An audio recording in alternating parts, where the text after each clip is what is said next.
جب خدمت نبوی میں حاضر ہو کر انہوں نے یہ سر آپ کے سامنے پیش کیا تو آپ نے انہیں ایک عصا مرحمت فرمایا اور فرمایا کہ یہ میرے اور تمہارے درمیان قیامت کے روز نشانی رہے گا۔ چنانچہ جب ان کی وفات کا وقت آیا تو انہوں نے وصیت کی کہ یہ عصا بھی ان کے ساتھ ان کے کفن میں لپیٹ دیا جائے۔ روجی کا حادثہ۔ اسی سال 4 ہجری کے ماہ سفر میں رسول اللہ صلی اللہ علیہ وآلہ وسلم کے پاس ازل اور قارا کے کچھ لوگ حاضر ہوئے اور ذکر کیا کہ ان کے اندر اسلام کا کچھ چرچا ہے، لہٰذا آپ ان کے ساتھ کچھ لوگوں کو دین سکھانے اور قرآن پڑھانے کے لیے روانہ فرما دیں۔ آپ صلی اللہ علیہ وآلہ وسلم نے ابن اسحاق کے بقول 6 افراد کو اور صحیح بخاری کی روایت کے مطابق 10 افراد کو روانہ فرمایا، اور ابن اسحاق کے بقول مرشد بن ابی مرشد غنوی کو اور صحیح بخاری کی روایت کے مطابق عاصم بن عمر بن خطاب کے نانا حضرت عاصم بن ثابت کو ان کا امیر مقرر فرمایا۔ جب یہ لوگ رابغ اور جدہ کے درمیان قبیلہ حزیل کے رضی نامی ایک چشمے پر پہنچے تو ان پر ازل اور قارا کے مذکورہ افراد نے قبیلہ حزیل کی ایک شاخ بنو لحیان کو چڑھا دیا اور بنو لحیان کے کوئی 100 تیر اندازوں کے پیچھے لگ گئے۔ 100 تیر انداز ان کے پیچھے لگ گئے اور نشانات قدم دیکھ دیکھ کر انہیں جا لیا۔ یہ صحابہ کرام ایک ٹیلے پر پناہ گیر ہو گئے۔ بنو لحیان نے انہیں گھیر لیا اور کہا تمہارے لیے عہد و پیمان ہے کہ اگر ہمارے پاس اتر آؤ تو ہم تمہارے کسی آدمی کو قتل نہیں کریں گے۔ حضرت عاصم نے اترنے سے انکار کر دیا اور اپنے ساتھی لوگوں کو سمیت ان سے جنگ شروع کر دی۔ بالآخر تیروں کی بوچھاڑ سے 7 افراد شہید ہو گئے اور صرف 3 آدمی حضرت خبیب، زید بن دسنا اور ایک صحابی باقی بچے، اور صرف 3 آدمی حضرت خبیب، زید اور ایک صحابی باقی بچے۔ اب پھر بنو لحیان نے اپنا عہد و پیمان دہرایا اور اس پر 3 صحابی ان کے پاس اتر آئے، لیکن انہوں نے قابو پاتے ہی بدعہدی کی اور انہیں اپنی کمانوں کی تانت سے باندھ لیا۔ اس پر تیسرے صحابی نے کہتے ہوئے کہ یہ پہلی بدعہدی ہے ان کے ساتھ جانے سے انکار کر دیا۔ انہوں نے کھسیٹ کر ساتھ لے جانے کی کوشش کی لیکن کامیاب نہ ہوئے تو انہیں قتل کر دیا اور حضرت خبیب اور زید رضی اللہ عنہ کو مکہ لے جا کر بیچ دیا۔ ان دونوں صحابہ نے بدر کے روز اہل مکہ کے سرداروں کو قتل کیا تھا۔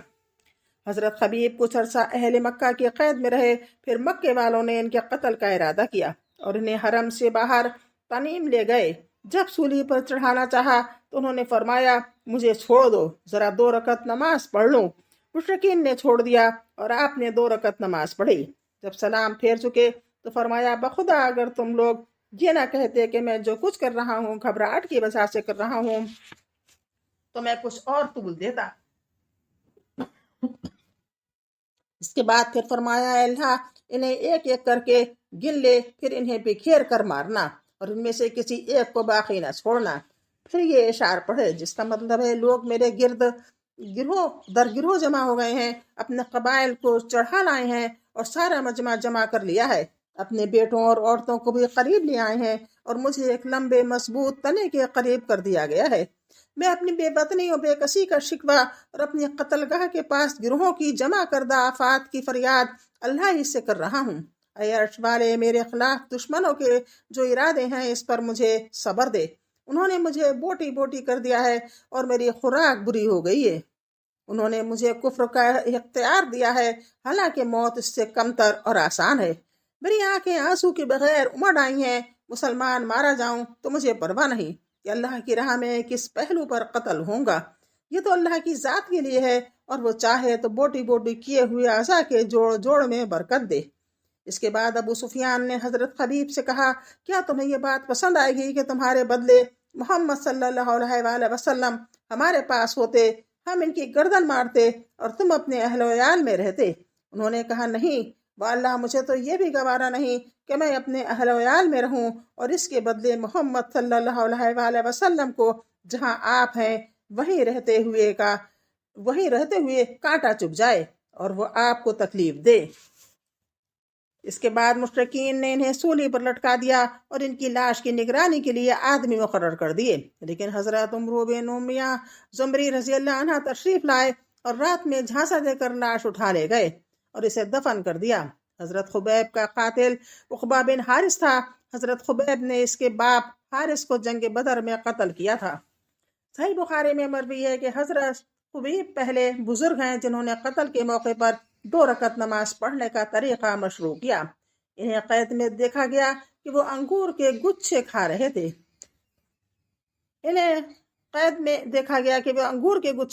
تھے۔ حالانکہ ان دونوں مکہ میں کھجور بھی نہیں ملتی تھی۔ دوسرے صحابی جو اس واقعے میں گرفتار ہوئے تھے یعنی حضرت زید انہیں صفوان بن امیہ نے خرید کر اپنے باپ کے بدلے قتل کر دیا۔ قریش نے اس مقصد کے لیے بھی آدمی بھیجے کہ حضرت عاصم کے جسم کا کوئی ٹکڑا نہ آئے جس سے انہیں پہچانا جا سکے، کیونکہ انہوں نے جنگ بدر میں قریش کے کسی عظیم آدمی کو قتل کیا تھا۔ لیکن اللہ نے ان پر بروں کا یعنی جھنڈ بھیج دیا، جس سے قریش کے آدمیوں سے ان کی لاش کی حفاظت کی اور یہ لوگ ان کا کوئی حصہ حاصل کرنے پر قدرت نہ پا سکے۔ در حقیقت حضرت عاصم نے اللہ سے عہد و پیمان کر رکھا تھا کہ نہ انہیں کوئی مشرک چھوئے گا نہ وہ کسی مشرک کو چھوئیں گے۔ بعد میں جب حضرت عمر رضی اللہ عنہ کو اس واقعے کی خبر ہوئی تو فریاد کرتے تھے کہ اللہ مومن بندے کی حفاظت کر۔